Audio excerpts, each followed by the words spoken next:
What's up, everybody? Welcome back to another highly combustible reaction. We're jumping into something that actually does intrigue me. How the Dutch solve street design. Get over, show Adam Yates all the love in the world if you haven't done so already for putting together the video. It takes time, effort, patience, and a lot of things and research to put these kind of videos together. So definitely get over, show the love, nothing but love and respect. Let's see what we got. How the Dutch solve street design, because Lord knows America hasn't. California especially. Time to talk about traffic. Right now, we're in this weird moment where a lot of smart people agree that the current North American street design is not sustainable. The commute time, it's not sustainable. And the fatalities are escalating. But after reading these articles, I wondered, is a solution finally here? So I took a deep dive into that question over the last few months. Not just into how they design a road, but how do they design their transportation network, trying to piece together the big picture here. I actually ended up in the Netherlands, checking out the street network myself. The answer I found to whether the Dutch have solved congestion is yes. It just doesn't look like what I thought. In fact, even at 50% autonomous adoption, they believe that commute time will only go down by about 6%. So the solution is in the Netherlands, so that's where I gotta go.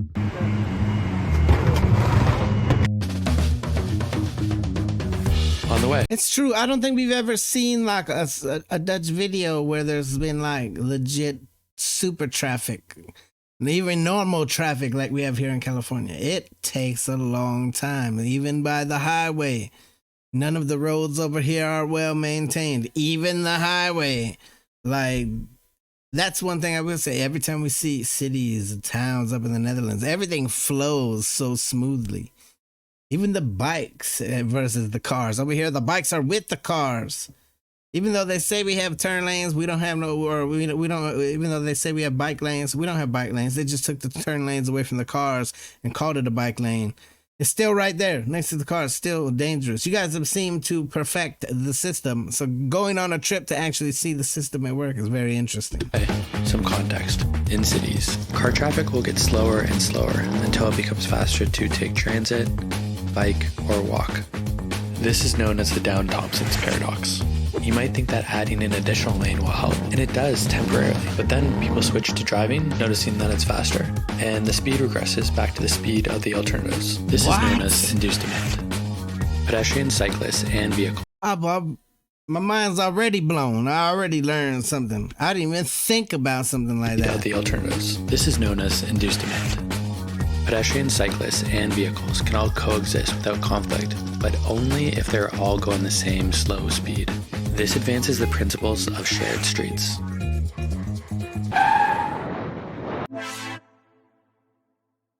What? The Netherlands has implemented these concepts to great effect. In the 70s, the Netherlands had the same car-centric street design as the US, but they found that by making it easier and safer to walk, bike, and ride transit, fatalities decreased and street flow improved for everyone, even drivers. This required a change in priorities. I think there's some other factors that we probably have to take into account for here versus there, like crime. Our California's public transit network is not the safest of ways to travel. I know a lot of places up there, people don't even think about something like that. But down here, you're thinking from a security standpoint too, because it's a lot of people that don't ride on our metro system, if you will, on our little public BART train. They don't, just because there's crime. They'll figure out other ways to get there. They'd rather take an Uber or drive their own car, or I wonder if that would change up the formula at all. Like, they prioritize transit, prioritize cycling and pedestrians, and deprioritize the car. They also made a change at the network level. They prioritize streets by mode and speed. The basic concept is that higher speeds should form a perimeter around a network of lower speed access ways and laneways. Walking and biking will often be the most direct and fastest method. At the superblock level, this is what it basically looks like. Laneways are tailored to pedestrians and low speeds. Access ways are tailored to pedestrians and cyclists and slightly higher speed. These slower streets are designed with restrictions in traffic calming so that vehicles are not allowed in certain areas or are forced to travel at cycling and walking speeds. This approach advances the principles of shared streets, which shows that pedestrians, cyclists, and vehicles can coexist as long as they are all going the same slow speed. Transitways are tailored to pedestrians, cyclists, and transit.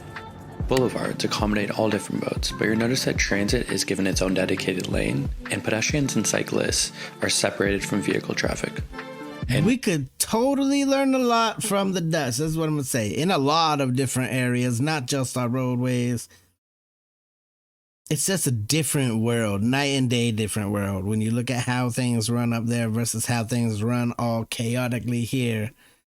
It's kind of shameful. Bike lanes and sidewalks are raised relative to side streets, requiring cars to slow down when crossing. This is in significant contrast to North America, where vehicles are given priority on all roads with no physical measures to slow them down. There's limited accommodation for alternatives to the car. Just look at the Toronto bicycle. That is how we ride right there in California, right here on the side of the road. Only they've got like it's painted green, essentially. That's basically limited the accommodation difference for alternatives to the car. Just look at the Toronto Bicycle Network versus the Amsterdam Network. And transit often doesn't get dedicated lanes, and buses and streetcars get stuck in traffic. To reduce intersection conflicts with cars, the Netherlands provide protected intersections, underpasses, and bridges. To control vehicle speeds and ensure safety for all modes, all streets have a host of traffic calming measures, like raised sidewalks, chicanes, and speed humps. More generally, beyond the superblock level, and as I can't believe how you guys don't have nearly as many stop signs as us either. We literally have stop signs in the places where cars don't go. Like there's stop sign every 15 or 20 feet in my grandmother's neighborhood. Even in the videos that he was showing, there's stop signs in a whole bunch of the American videos, and there's no stop signs over here. Detailed super well in Jason Slaughter's Not Just Bikes videos. The Netherlands has priority networks, including traffic signal timing for cars, bikes, transit, and walking. These priority networks are a further way to separate by speed and mode. Here's an example of a car priority network. As you can see, it prioritizes cars, but it still has a separated bicycle lane. And this is a bicycle priority network. As you can see, it has high quality infrastructure. Oftentimes, you're completely separated from cars on bicycle roads, and you have priority at intersections, so you can quickly and safely get across the city. These streets provide access to residential shops, offices, and as a result, have lower speeds.